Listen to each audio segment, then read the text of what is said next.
Ford debuts the 2023 Lincoln Corsair with ActiveGlide hands-free lane changing. That's our Techstination. I'm Fred Fishkin.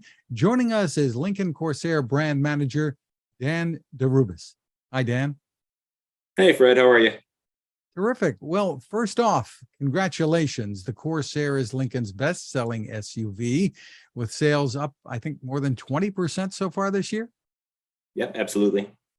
That's great news. So let's talk about this new 2023 model and some of the highlights. First off, new styling inside and out. Yeah, on the exterior of the vehicle, really noticeable change with the grille getting larger and bolder, similar to our Navigator launch last year. So this is the evolution of our Lincoln signature DNA, our quiet flight design styling. And we're really excited about it. I think it keeps things really fresh and modern while still building off of the really sophisticated styling that everyone knows and loves about the product today. And on the interior, you're right, it's big improvements as far as technology, larger screens, both for the driver and in the center stack display powered by Sync 4. And even flowing through some of the control panels, we've been able to reduce the size of some of the control panels to try to open up a little bit more room on the interior. I think we find even in a small premium SUV, people especially appreciate having a little bit more room and space. And so I think our team did a great job with that. Well, let's talk about some of the tech and this ActiveGlide 1.2 hands-free advanced driver assistance. Step us through this. Yeah, this is really exciting. We're bringing the leading edge technology in our ADAS systems from our flagship Navigator down to our small premium SUV in Corsair. So ActiveGlide is our hands-free driving system. It's available on divided limited access roads that we have pre-authorized throughout the country. We're over 130,000 miles of available roads. And it allows when users in those sections of road, the system will alert them to the fact that you can take your hands off the wheel.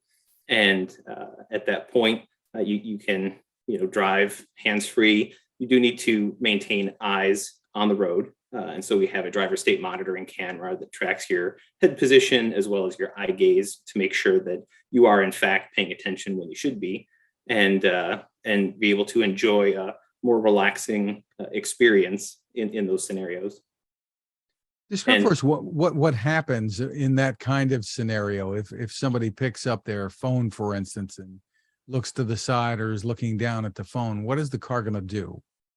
Yeah, the system will alert you that it's disengaging. It will have warned you previously along the way if it can tell that you're not paying attention, and then the system will disengage and it'll tell you to take control of the vehicle, which we expect and tell people that they need to be prepared to do. And so that's how the basic ActiveGlide works. The enhancements that we have with the lane change and the in-lane repositioning are what's new. And I think the lane change assist in particular is something that people are really excited about because it will alert you when you're hands-free driving, when there's the availability to make a lane change. And you will engage by actually turning the turn signal stalk. So it does require a bit of interaction. There's some control over when that happens. And then the vehicle will execute that maneuver. That sounds pretty cool. So if it detects that a lane change is something you might want to do, it's going to alert you to that and then waits for you to initiate it with the turn signal? Yes. Yep. And I think some of this feels like it's a natural evolution of the features. And I think what we hear from clients when we do research, both about what they might want in the future or about features that we start to roll out, is that people like predictable interactions. They like systems that they have some measure of control on as they're learning and getting comfortable with it until such time that they provide some mastery, and then they like being able to do a little bit more. And so I think we feel like this particular means of bringing the feature to market is really smart, and I think is something that'll really resonate with people. What are some of the other things that the new version of your ADAS system can do? Is it going to stop at stoplights for you? What can it do? What can't it do? What should people know? I think the general message on our ADAS systems for the new Corsair is that there's a lot more standardized technology. So our base included version of Lincoln Copilot 360 2.1 brings a lot more technology and standardizes it across all Corsair models.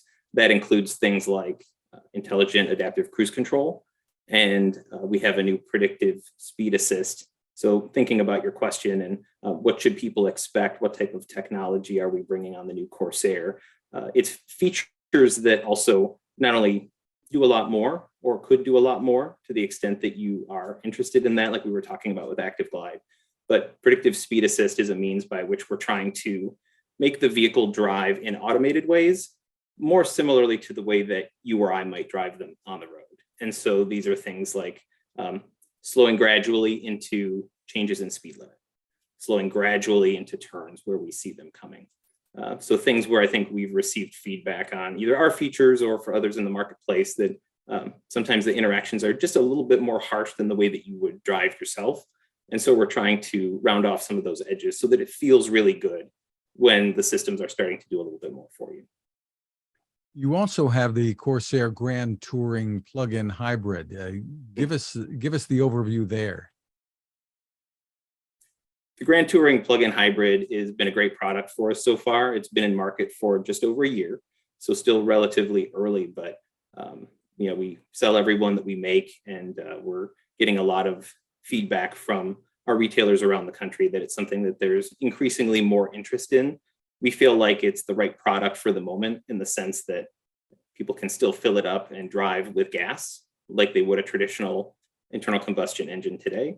But if they are interested in the availability to plug it in and drive it on all electric mode, they do have the availability to do that. And the model in market today gets up to 28 miles on all electric charge.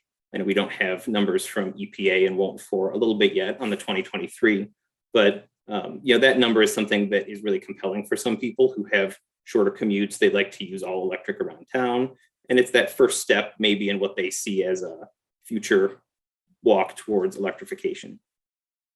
Tell me what your thoughts are about this particular model and why it's as popular as it is for you. Is this the right size for many, many consumers today? The size absolutely appeals to a lot of different people for a lot of different reasons. And I think the offering of features and functionality has been really spot on also. And a lot of that is the technology. We launched Corsair. It was a new model name for us just 3 years ago. And I think at that time we had a lot of new technology, and we were talking about things like driver assist technology. We were talking about phone as a key. We were talking about a host of different things, personal profiles. And I think we're continuing to evolve that technology message because we've seen in this segment, it is something that people are drawn to. And that's not unique to small premium utility, but from a size standpoint, we attract a lot of younger first-time buyers who just want a small SUV. We're attracting a lot of people who are moving down from larger vehicles, who have had particularly maybe luxury vehicles, and they don't want to give up the amenities when they go to a smaller size vehicle. So Corsair and all the technology and the features is really appealing to them. And we're finding not only are we attracting luxury buyers, former Lincoln owners, but a lot of people who are moving up from volume brand vehicles into luxury for the first time. And people just like the styling, they like the packaging, the flexibility, even simple things that aren't really tech leaning, like a second row seat that slides and reclines. So you have room for passengers when you have them, or room for larger cargo when you have them, even if it's not all the time. Tell us what you can about pricing and availability. Absolutely. So starting price on the 2023 Corsair is just under $40,000. The Reserve series, moving up from our standard to our Reserve, is just under $45,000, and the Grand Touring plug-in hybrid is just under $55,000. So pricing and configurators are all online today on Lincoln.com. Availability for the 2023 Corsair is early next calendar year, so early 2023. Terrific. And for more info, I think I know where to go, but tell us where's the best place. Yeah, it's absolutely Lincoln.com. And so we have all the product information there. We have build and price configurators. We can put you in touch with the local retailer in your area if you're interested in making a purchase. And we have a lot of great information hitting our social channels as well, including YouTube. We have some different product information and walk arounds. So if you're interested in really getting into a little bit more of the details or a more thorough presentation, it's available on our social channels as well. Well, congratulations once again, Dan DeRubeis. Thank you so much for taking the time with us. Thank you so much, Fred. I really enjoyed it, and I appreciate the opportunity.